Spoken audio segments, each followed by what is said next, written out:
This week, President Trump attempted to address his sinking approval ratings on the economy. For analysis on that and more, we turn now to Brooks and Capehart.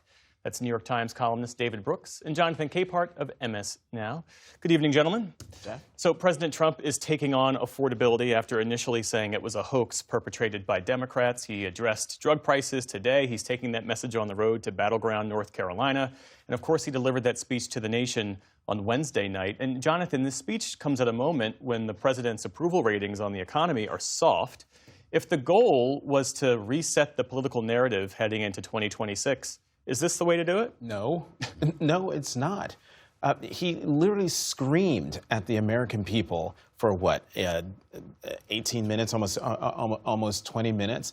And I wondered, by screaming, is he trying to convince the American people that what he's saying is true, or is he trying to convince himself? There are a raft of polls that we've talked about on many Fridays that show that the American people think the country is going in one direction, while the President of the United States insists that everything is great and will be greater still if you bought fewer pencils and fewer dolls for your children. So I don't think he will succeed in convincing the American people that his policies are the way to go to make their lives better, no matter how many speeches he gives, no matter how much barnstorming he does. Because when he does these things, invariably, if the topic is affordability, if that's the prescribed topic, he meanders into other areas that completely muddy his message. Well, David, what would move skeptical voters? Lower prices. I ran into a CEO who said, when a customer complains to me and I take it to my team and they say, no, the customers are wrong, that's just an anecdote, we have data. The CEO said, I always believe the anecdote, because you can't argue people out of their experience. And you go to the grocery store, you think you bought nothing, it's 140 bucks. Like, that's real. That everybody feels that. And so rhetoric can only do so much. People were struck by the anger. Like Peggy Noonan wrote in the Wall Street Journal, it felt like he was angry at his words. And I don't think he's panicked. Some people think he senses decline and panic. If you look at his overall approval rating, it's at 42 right now, which is like normal territory for him. I just think he's getting a lot more bellicose with age or with something.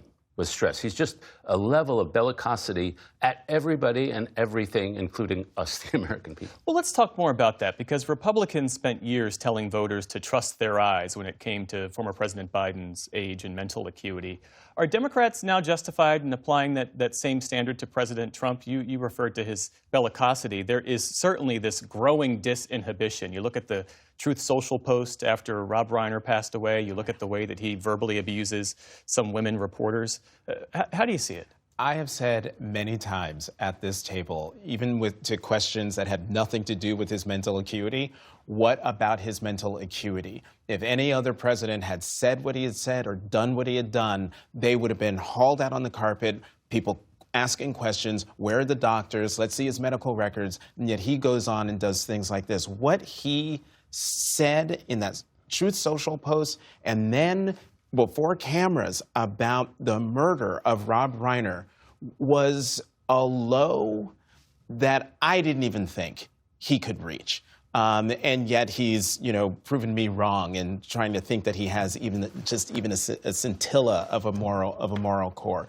We should be asking about the president's mental acuity. We should be asking, because he's 79 years old, is he up for the job? And you just listen to what he says, the policies that he's pursuing, just tariffs in particular, and no one seems to be bothered by it. But I will keep asking the question until more people start asking the question and we get answers from the White House. David, on that point, if this were a corporate CEO, a military commander, the expectations of transparency, the expectations about transparency for one's capacity would be higher than they are for a president of the United States. Well, that's been true since 2017 or 2016. Yeah, I worry about his moral acuity. I mean, he is a narcissist. But the Rob Reiner tweet was, and I'd say the events of the whole week, to be honest, he takes his narcissism, which is normally at 10, and he moves up to 15 this week. And so the Rob Reiner tweet was to take a man who was murdered, maybe by his son, and to write a tweet all about yourself. He just cannot contemplate the pain of another family. And that's a mental problem. It's certainly a moral problem. Let's shift our focus to the Justice Department, which has started to publish documents from the Epstein files, all the files in its possession about the life, the death, the criminal investigation into the late convicted sex offender Jeffrey Epstein. Jonathan, now that these files are starting to be released, we expect them to be pushed out over a matter of weeks. Do you expect this to finally put to rest the questions, the conspiracy theories about this case, or is there something particular about this that is resistant to closure? No, I don't think it's going to put to rest the questions or the conspiracy theories, particularly the documents that come from the Justice Department because of redactions. At the beginning of the show, you showed one particular piece of paper when the entire thing is blacked out. So whatever is behind those redactions, conspiracy theorists are always going to find a reason to keep the conspiracy alive. And so unless and until the administration does a proper accounting. Remember back in the old days when the Attorney General would come before the American people and give a very sober assessment of what they found and the hard work that they put in, and pledging that we will be forthcoming and transparent. We don't have this. Instead, what we've gone through is a lot of obfuscation. And quite honestly, I was surprised when I got the breaking news alert that they had released the documents, because they have conditioned us to expect less and certainly expect them to ignore the law. And David, we should say there were photos of you included in the House Democrats' release this past week, which you've addressed. Yeah, I'll just clear that up and then go to the larger issue. So in 2011, I attended the TED conference, and there was an adjacent dinner to that conference, which in my memory, maybe 2 or 3 dozen people, different round tables. And I was at that dinner, and apparently Jeffrey Epstein was at that dinner. As far as I know, I did not ever meet him. I never exchanged a word with him. We must have been at different tables. And in my life, I went through all my email files. I've never exchanged a word. I've never had any contact with Jeffrey Epstein. The photos are not of me and Epstein. There's one of me alone, because nobody wants to talk to me at a party, and another with me chatting with Sergey Brin, one of the Google co-founders. And so the bottom line is, I had no idea who Jeffrey Epstein was in 2011, so I didn't know he was at the party, and I've had no contact with him.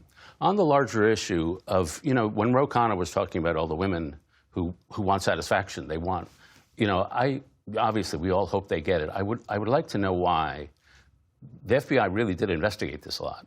If there were 20 men who were guilty of sexual abuse, why were they not tried? I think that's the question I have at this moment. Why were they not even indicted? And there's where justice needs to be served.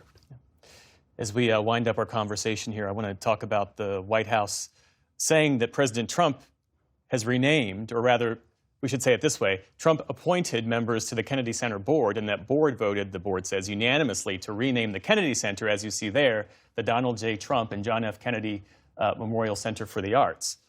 It's remarkable in that the Kennedy Center is more than just a performance space. It is a memorial to a fallen president. Right, a memorial to a slain president.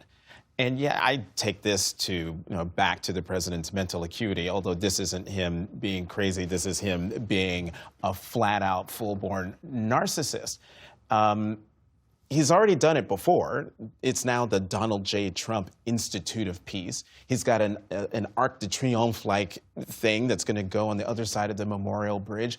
I saw somewhere that, memorials are usually done for people who have left us, either through murder or through death, who have done things that are worthy of note.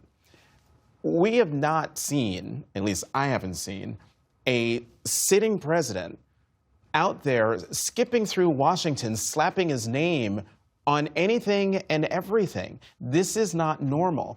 And I'm glad you described what happened today in the way that you did.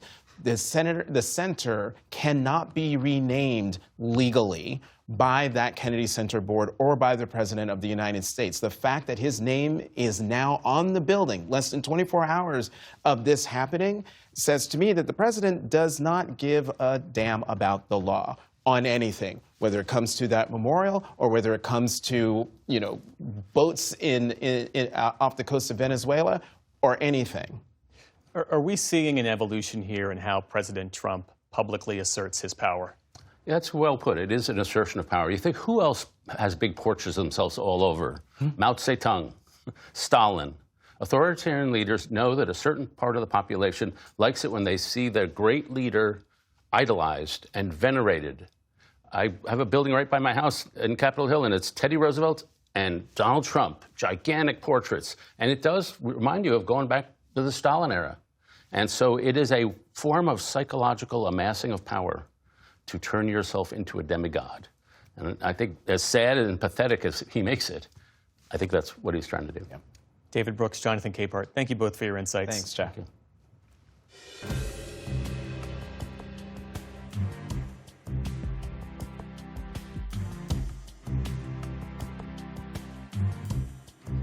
Wait just a second. We have one more thing to share. We want to say a heartfelt thank you for watching and supporting PBS News. Without you, we simply wouldn't be able to provide the news and the information that you trust. So thank you from everybody here at PBS News. Support journalism you trust. Support PBS News. Donate now, or even better, start a monthly contribution today.